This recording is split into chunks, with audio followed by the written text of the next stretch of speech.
Good afternoon, everyone, and welcome to today's webinar. Today, we'll be looking at top tips on using SmartSync within CaseWare. My name is Phil Reeves, and today I'm the co-presenting alongside my colleague Tom Jeffrey.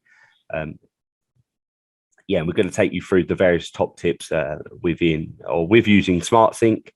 So a whole host of different elements of SmartSync to really get our teeth into today. Before we start today's webinar, I'm just going to go through some housekeeping elements. So if you have any questions, please feel free to use the chat function. As you can see on screen, very similar if you're watching us on the desktop or on your mobile device. Alternatively, you can raise your hand using the raise hand icon, and we'll be more than happy to take your question live during today's webinar. So as we begin today's webinar, I'm just going to jump into an agenda. So we can see we've got an agenda today. Some of the items we're going to be looking at, as I say, a whole host of areas of SmartSync, starting off with what is SmartSync, working all the way through the process, highlighting the top tips, all the way down to if we ever need to remove a file from the cloud. So just to start with, what is SmartSync? So SmartSync is a bolt-on to your CaseWare working papers, which connects working papers with the CaseWare cloud. So allows you to use working papers in conjunction with the CaseWare cloud. So essentially, you can upload your files from working papers into the cloud and work simultaneously on that file from different locations, and other users can download a copy of that SmartSync file, and it will synchronize back up into the CaseWare cloud. Now, the benefits of that is that obviously we can work collaboratively. So if it was myself and Tom, we can work together. We don't necessarily need to be in the same place. We can be in the same file at the same time, working on different documents. It also means that we don't need to necessarily be online all the time by using the SmartSync. So we can be working on the file anywhere. We could be on the train. We could be just in the office. We could be on the bus, or we could be away for a weekend to catch up on some work. So before we get started with the different top tips, I'm just going to pass you over now to Tom, who's going to discuss some of the prerequisites of using SmartSync with CaseWare working papers. So hello, Tom. Hi, Phil. Thanks very much for the introduction. Yeah, if we just jump to the next slide there. So prerequisites, hopefully, will be pretty self-explanatory. Of course, you need a SmartSync version of the software. So if you haven't got a SmartSync version of CaseWare already, then you can speak to your account manager, or you can speak to your the person at your firm responsible for CaseWare, and get the ball rolling on getting a SmartSync version installed. Once you've got that installed, then you need to make sure that you have a collaborate service enabled for your organization. So this would be where you have your firm set up in CaseWare Cloud, and that would then allow you to integrate the cloud with your desktop software. You also need a user profile with suitable permissions. So, of course, you need to make sure that your permissions are set up correctly, either whoever is setting up the software, your IT, for example, or if it's yourself doing it. You need to make sure that we can work with you to make sure your permissions are correct so that you can access the relevant parts in the cloud, and also integrate successfully with your desktop software, which of course means that with the software installed on your PC or laptop, then you would, once you have your firm URL in place, then you can add that into the desktop software, and then that will allow you then to publish your files to the cloud. So what I'm going to do is I'm just going to share my screen, and I'm going to show you first of all, the process of making sure that your CaseWare installation is integrated with your cloud instance. So I'm just going to share my screen, and you should be seeing my working papers there. Yes, I can see your screen, Tom. Thank you, Phil. So what I've done here, I haven't opened a file, I haven't opened a CaseWare file. I've literally just opened my CaseWare software. So I've just clicked on my CaseWare icon. So this is just the base software open, working papers. We haven't actually tried to open an engagement yet. So if we go to options, then we'll have a CaseWare Cloud section at the bottom, and you'll need to check this integrate with CaseWare Cloud. So pretty self-explanatory. So once we tick that, we can see we've already got our training server in here. Yours will be slightly different. So yours will be uk.casewarecloud.com / then your firm URL. So your firm URL will be that will be set up when you get the ball rolling on purchasing the software, and then when you start your SmartSync journey, your firm URL will be provided to you. If you're not sure what that is, you can speak to our technical support, and they'll be able to confirm that for you.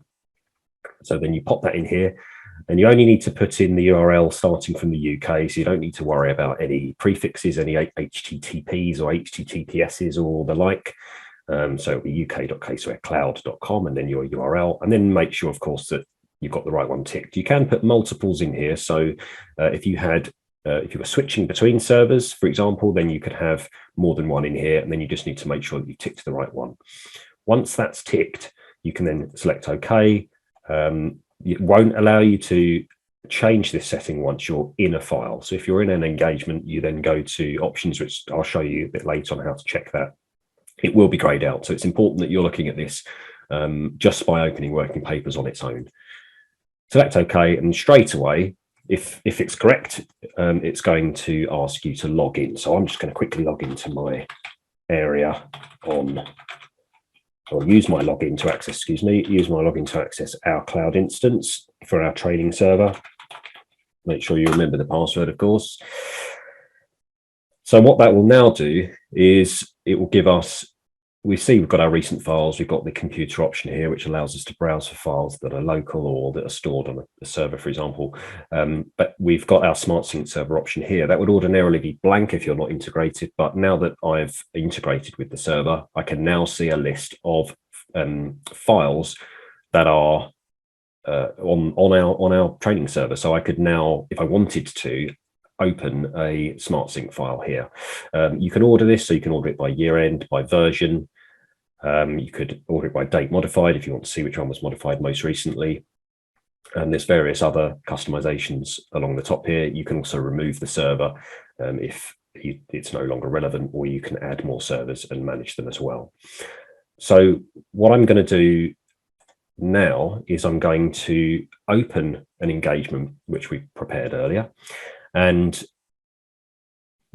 then I'm going to show you how to publish from working papers. So I'm just going to pause my screen while I open my file. Bear with me, and then while that's publishing to the cloud, I'll also show you a different way of publishing, sort of pulling it from the cloud rather than pushing it from the desktop software. But let's just open this example that we have here.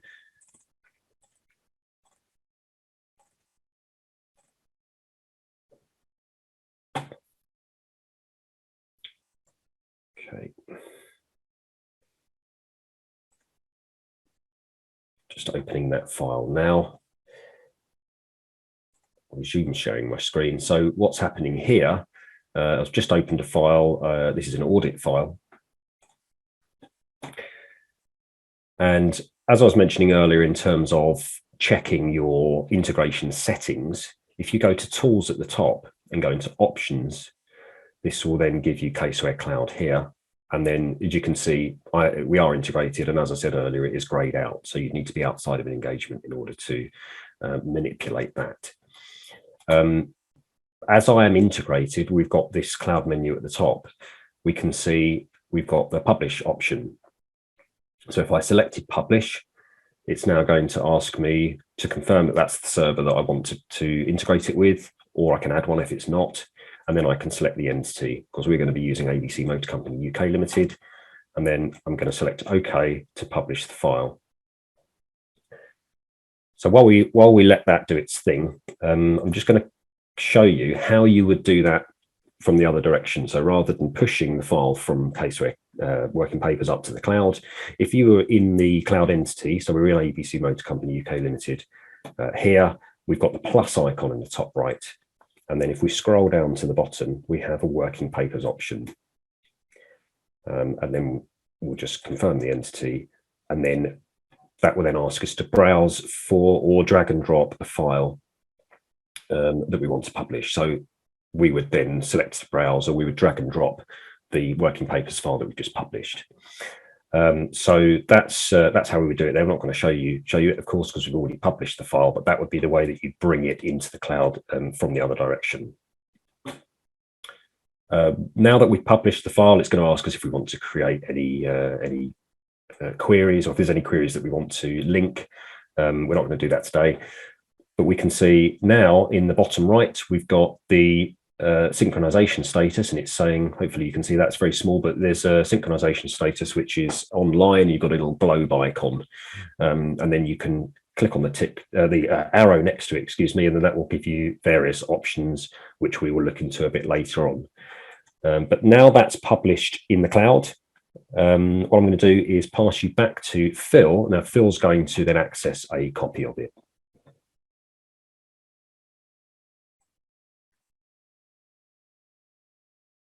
Yes, thank you, Tom. I'm just going to quickly share my screen again.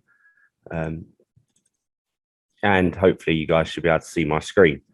So when Tom, just in terms of accessing files, you can access again the file directly from within working papers, or you can access again the file from the cloud. So another top tip would be that you don't necessarily need to be in working papers to be able to download a copy of a file that someone else has uploaded to the CaseWare cloud. So in this instance, as we saw, Tom uploaded a file.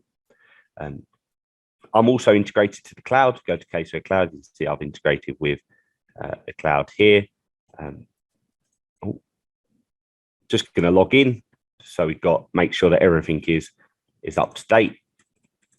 So I just log in the same way that Tom did.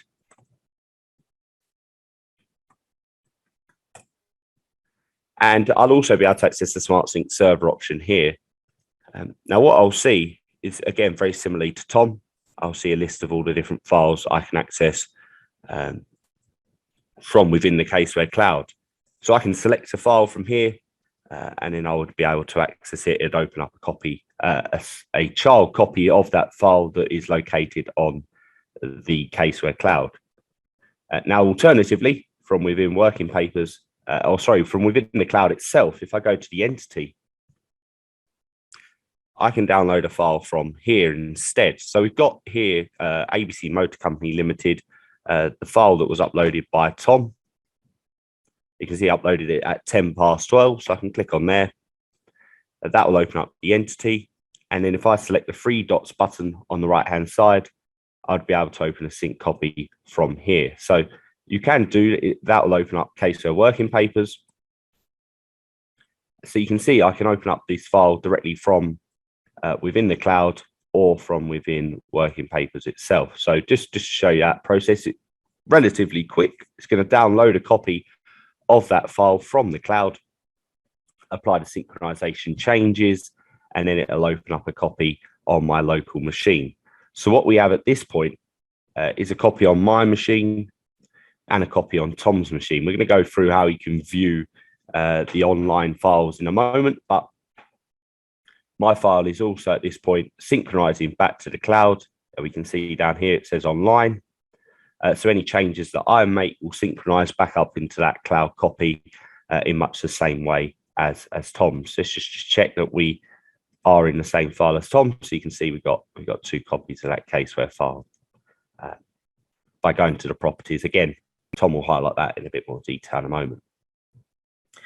Now, at this stage, because I've got a constant internet access, we're accessing this software through, it could be through Wi-Fi, through network, or through a network cable. Any changes I make will automatically synchronize back up into the cloud and obviously back down to Tom's copy. But it may be in some cases that we want to look to work outside of the Wi-Fi connection, outside of a network connection. As I mentioned at the start, we might be on the bus, we might be on the train, we might just be sat working, we might be traveling for work, sitting in a bar, doing some work on our audit file. If that is the case, there is an option within the cloud to be working offline, which that will disconnect this CaseWare file from the CaseWare cloud. It won't close the file, it will just make the file offline.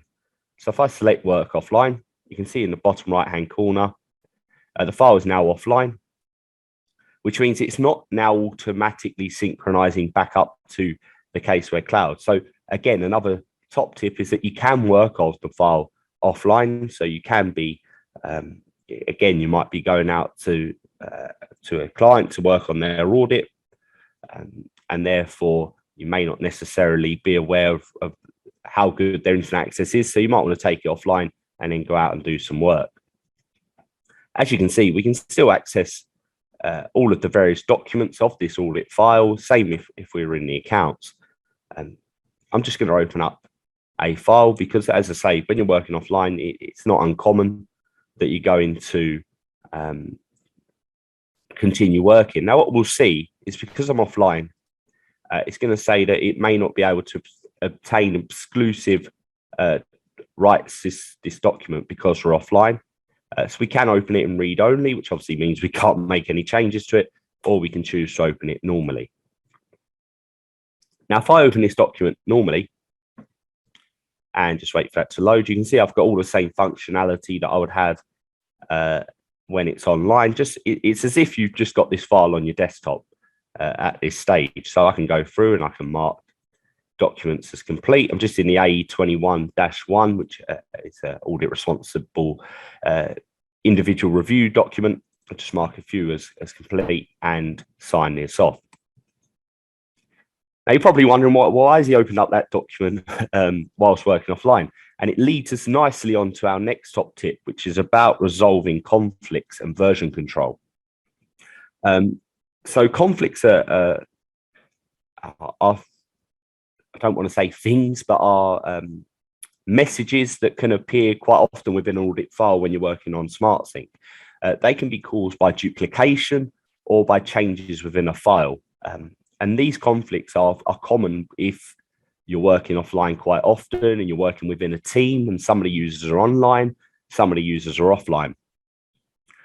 So the two main types, as I've mentioned, are duplication, whereby it could be that I've created an adjusting journal, Tom has created an adjusting journal, and the journal numbers are the same. Obviously, you can't have two journal numbers that are the same, so that would create a conflict. Another example may be that we have created, as I've already said, file changes. So we've seen here that I've gone through and I've adjusted the A21-1.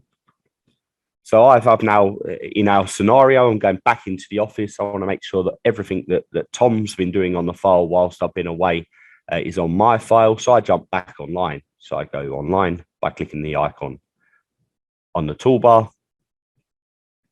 As I do that, it's now synchronizing. And as it's synchronizing, we can see we've got a conflict. A conflict has been automatically resolved. But I can review that conflict and view more details here. Now, that icon will appear because of the fact that there's a conflict. And we can see on the left-hand side here that on the icon within CaseWare, within the document manager, there's also a warning icon. Again, to highlight that this conflict is relating to the A21-1. So now you can see why we've gone through and opened up that document. Within the Cloud tab, I can also show the conflicts from here. So we can go either by the drop-down or the icon in the bottom right-hand corner and go to Show Conflicts, or we can select Show Conflicts up here, which will load up the synchronization conflicts, and it will show all conflicts by default because of the tick icon in the bottom left-hand corner. So as I said, with the conflicts, it's a case of myself and Tom have both been working on this file, but we have been working on them. I've been offline, Tom's been online. What we would essentially need to do is determine between us which one of us has done the correct work within this document. We can't save a bit of Tom's work and a bit of my work. We would need to take my copy or Tom's copy and decide which one is the correct version of this A21-1. Now you can see in this case, changes were made by Tom and overwritten by me. So if I click on here, double click, and you can see that it will give me the option. The current version is my own, the changes that I made. And we've also got the conflicting version, which is the version that Tom or the changes that Tom made. So I can choose within here. I might discuss this with Tom. Go, Tom, what work have you done in the A21-1? Tom can go, I signed it all off, and I can say, okay. So we'll take Tom's version. I select Tom's version. I can set that as the current version. Now, if I want to, if I obviously maybe that I can't get hold of Tom, he's working from home today. I may want to view a copy of the work that Tom has done, which I can do by clicking the drop down here, or I can click Save As, which will allow me to save a copy of Tom's work as a separate document. So by resolving that conflict, if I set this as the current version, you can see Tom's now becomes the current version, and I can confirm that by clicking here and confirm again. And you can see that the icon is now disappeared.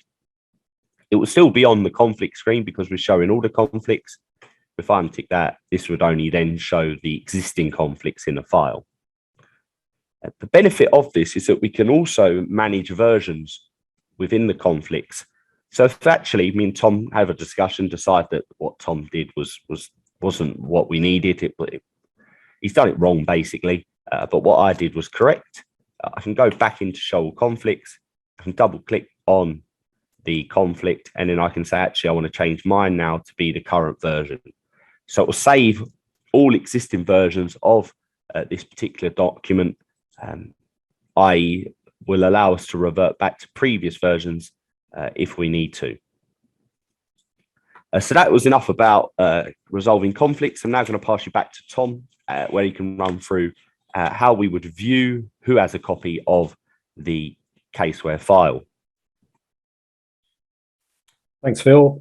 Yes, and also I'll just point out, because you weren't seeing my screen at the same time, but when Phil went back online and it had the pop-up in the bottom right saying that there was a conflict, I also saw the same thing. So everybody that's online and collaborating on the same file will be alerted of that. I also got the little icon on top of the document on the left.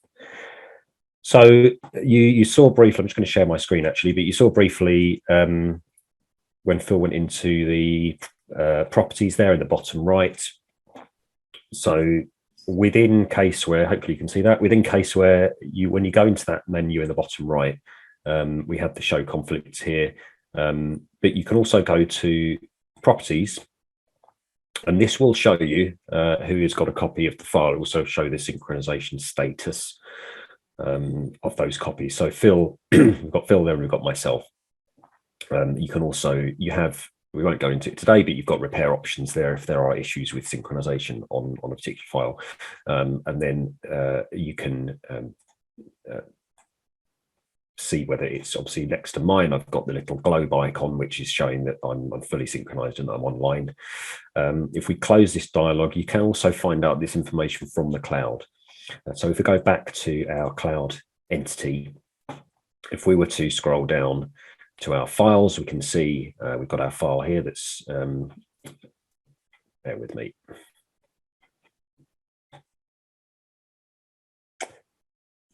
I think you just need to refresh there, Tom. Yeah, thanks, Phil.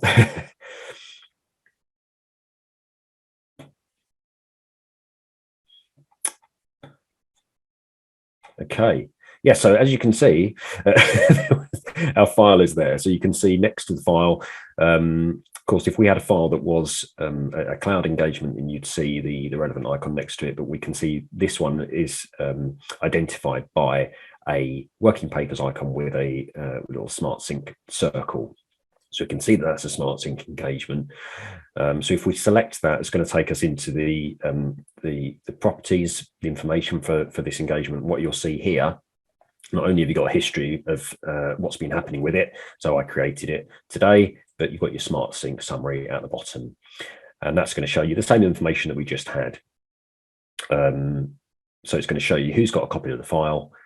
So the parent file being the one in the cloud, and then of course, I uploaded the original, but we can see who's got a child copy of the file, as we call it. So Phil's got a copy, and it will show you where that's saved as well. If we wanted to then move on to remove the file from the cloud, say we didn't need it anymore, or perhaps we'd uploaded the wrong one by mistake, then there is a process to follow. So you won't be able to simply delete the file if there are copies that are being worked on. If you were in the software, the desktop software, and you didn't want your copy anymore, or you'd stopped working on your copy, or for whatever reason you were getting rid of your copy on your desktop, then you have the option up the top here to delete copy under the cloud menu. And if you delete that, then that will then reflect in the SmartSync status, SmartSync information that we're seeing in the cloud or in the menu in the bottom right. If you wanted to, as the sort of administrator of the parent file in the cloud, you wanted to delete it, and there were still other copies associated with it, then what you'd need to do is go to your more actions, your three dots at the top right, and then you have this option to abandon sync copy. Because if I go to delete, it's just not going to let me do it at the moment. So we go to abandon sync copy, and then that will give me the option to abandon perhaps a specific one. Maybe I still want my copy on my desktop, but I don't want Phil to have one anymore, or I actually just want to just abandon everything. So we can do that, select OK. They will ask you to confirm. And once we've done that, we then can go to, of course, we can double check on the SmartSync summary and it will say there's no copies. So that's good. So we can go to our three dots again and select delete. Now that's what this is going to do. So that will delete it from the entity in the cloud. So we can go down to our files and now it's gone again. That's deleted the parent from the cloud. What it hasn't done is deleted my copy on my machine. So my copy on my machine, as you can see now, it's actually updated. So we've got a little pop-up to say that my SmartSync copy was abandoned, and it's now saying that I'm offline. But I've still got the file here. I can still do things on it. But effectively, what I now have is a standalone file on my machine, which is now not integrated with a parent copy via SmartSync. So that's the last thing that we wanted to show you, really. We do have if we can jump back to the slides, we do have an opportunity now. We've got a couple of minutes if you wanted to ask us any questions. So again, as Phil said, you've got the option, you can pop it in the chat or the Q&A. If you pop it in the Q&A, then we can, it will be logged with a question and an answer. Or if you've got anything you wanted to ask us, we can get back to you after the session. If we don't do that live, you've still got the opportunity to raise your hand as well, of course. Something that we will point out, which is something that we were discussing before the broadcast, was that it's important to make sure that everyone who's collaborating on a file, on a SmartSync file, that you're running the same version of working papers. There was an instance, because we've got the impending imminent release of working papers 2021. Phil and I were discussing this previously about I've upgraded. I've got one version of CaseWare. Phil's got another version of CaseWare. We need to make sure we're on the same version for the webinar, and that's something that you'll need to consider as well. It looks like we've got a question that's coming, which is best practice to check the detail of all versions each time you see a conflict resolved message? Yes, unless you know the work that has been done by the other user. It's always, there's no harm when you're going into the conflicts of having a look at them, viewing them. So for example, if I viewed Tom's, it would just load up a copy of the work that Tom's done. Yes, we can go, that's the work that Tom did. I can compare that against the work that I've done before clearing the conflict if I want to.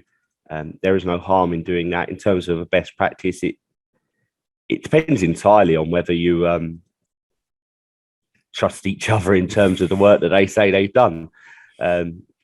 If you want to, you can have a look at all the versions. Again, I can view my own version if I want to. Yeah, just by clicking view. In terms of best practice, I personally would recommend having a look at them first, just in case. But as we've seen, if I do set one that isn't the right version up, so as we saw, if I do go and say, oh, Tom's is the right one, mine's the wrong one, and then I've made a mistake, I can still go back in and switch it back so that mine's the current one. So as I said, when you're resolving the conflicts, it's not the end of the world if you don't select the right one the first time. you do have that control to go back and look at another version. Okay. Hopefully that answers the question. Yep, looks like it does.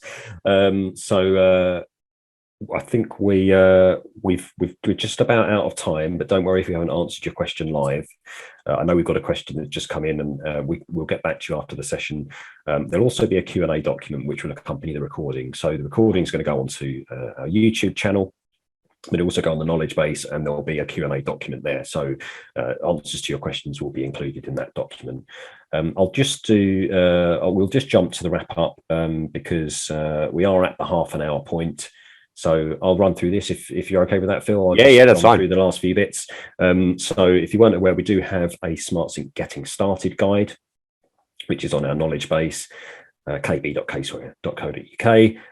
And as the name suggests, it's a sort of a top-level overview of the fundamentals of getting up and running with SmartSync. And then if you want a deeper dive, we have other guidance as well. So you can let us know if you need any more guidance there. Upcoming sessions, we've got loads on the website. We can't fit them all on the slide, but we have got quite a few coming up in the new year. We've got Introduction to Rounding next month. And then we're jumping into the new year with various other sessions. Go to caseware.co.uk/events, and you'll see those there, and you can register as well. And then just a reminder about our YouTube channel. As I mentioned, we've got Client Services Caseware UK Limited YouTube channel, webinar playlist, lots of other playlists for quick vids. So you can subscribe there and be notified when we have new videos. We also will keep you up to date on upcoming sessions and any news on our LinkedIn page. Again, Client Services Caseware UK Limited, if you'd like to follow us there. And then just a reminder again about the knowledge base, which I think is on the next slide. That's kb.caseware.co.uk for the recordings, as well as on our YouTube channel. We have the recordings on there with Q&A documents, and your downloads and other resources are on there as well. So thank you very much for joining us today. Don't worry if we haven't answered your question live. We'll get back to you directly, and keep an eye out for that Q&A document. Enjoy the rest of your day, and we'll see you on the next webinar. Cheers, guys.